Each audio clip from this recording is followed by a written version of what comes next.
आता आपल्या आवडत्या मालिकेचे संपूर्ण भाग मालिका प्रसारित झाल्यानंतर लगेचच पाहू शकता फक्त सन नेक्स्ट वर. भारतातील प्रेक्षकांसाठी मोफत सेवा. हॅलो, हा गुरुजी, अहो अजून कसे आला नाहीत तुम्ही? हा लवकर या. पाहुणे आल्यावर कसं याल गुरुजी? हा लवकर या. हा बरं हा चालेल. अहो मी काय म्हणते, ही माळ इकडे ही माळ इकडे लावली तर बरं दिसेल का जरा? तुला जास्त कळतं का? अहो तसं नाही हो. आणि ती लाईटची माळ बघा, नीट लावा ती. मी नीटच लावतोय आणि या सगळ्या माळा आहेत ना त्या मीच लावल्या. तुम्हाला ना लगेच राग येतो बाई. कशाला तोंड घालते मध्ये मध्ये? अहो पण कधीतरी प्रेमाने बोला ना माझ्याशी. जाऊ दे, मी तरी काय कोणाकडनं अपेक्षा करते. सही देवांश येतोय आता. नाश्त्याची तयारी झाली?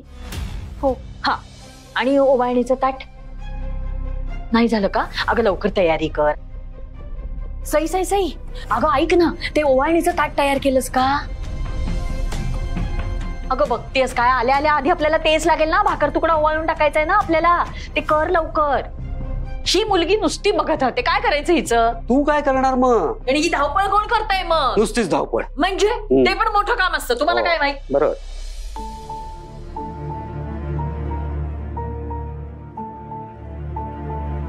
सई, हे बघ सगळी तयारी करून ठेवली. भाजी वाढायच्या आधी कोशिंबीर वाढायला विसरू नकोस, लक्षात ठेव. सई, ए सई, अगं काय झालं? आई, देवांश सर येतील आता इतक्यात. हे बघ सई, आज ना उद्या तुला त्यांना सामोरं जावंच लागणार की नाही? ती वेळ आत्ताच आली असं समज. नाहीये, माझ्यात नाहीये हिंमत. मी आजपर्यंत कधी कोणाशी खोटं वागली नाहीये किंवा खोटं बोलली सुद्धा नाहीये. पण मला देवांश सरांशी तसं वागावं लागलं कारण मला माहितीये ग सगळं.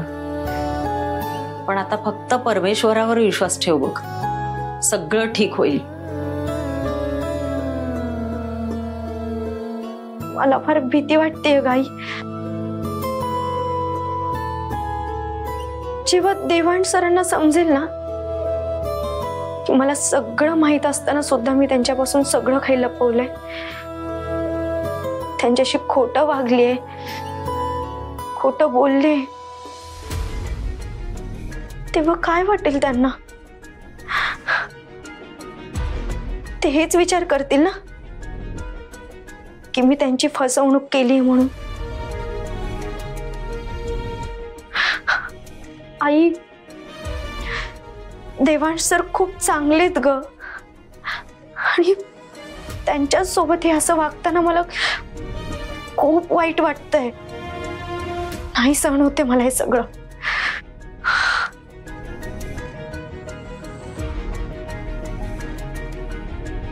सई, तूच म्हणतेस ना ते खूप चांगलेत म्हणून.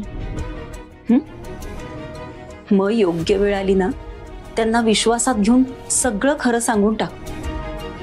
ते समजून घेतील तुला.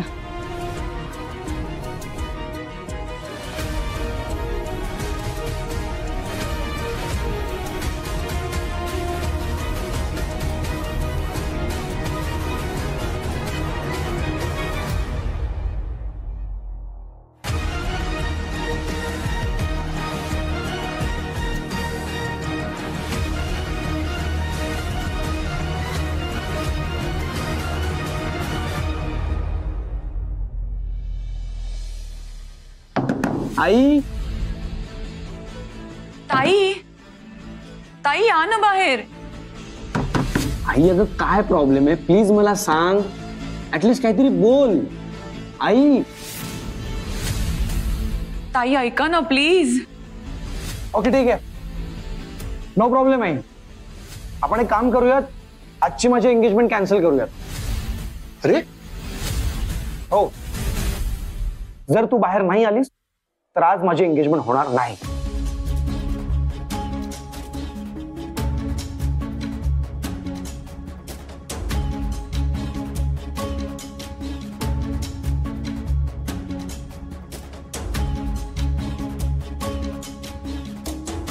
ताई,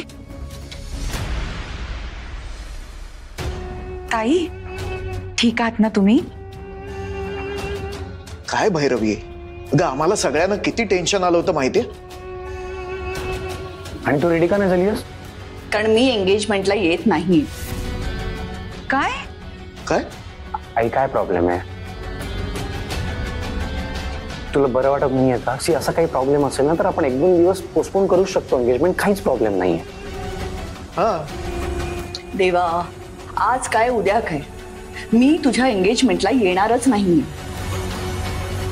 ताई असं काय बोलताय तुम्ही? तुमच्याशिवाय देवांचा साखरपुडा कसा होईल? आजपर्यंत देवांच्या आयुष्यात ज्या काही महत्वाच्या घटना घडल्या त्याला तू हजर होतीस.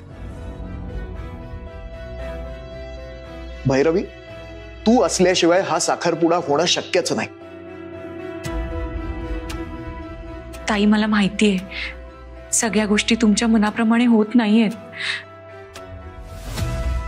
पण प्लीज देवांसाठी चला ना. माझी खरंच इच्छा नाही, तुम्ही जा.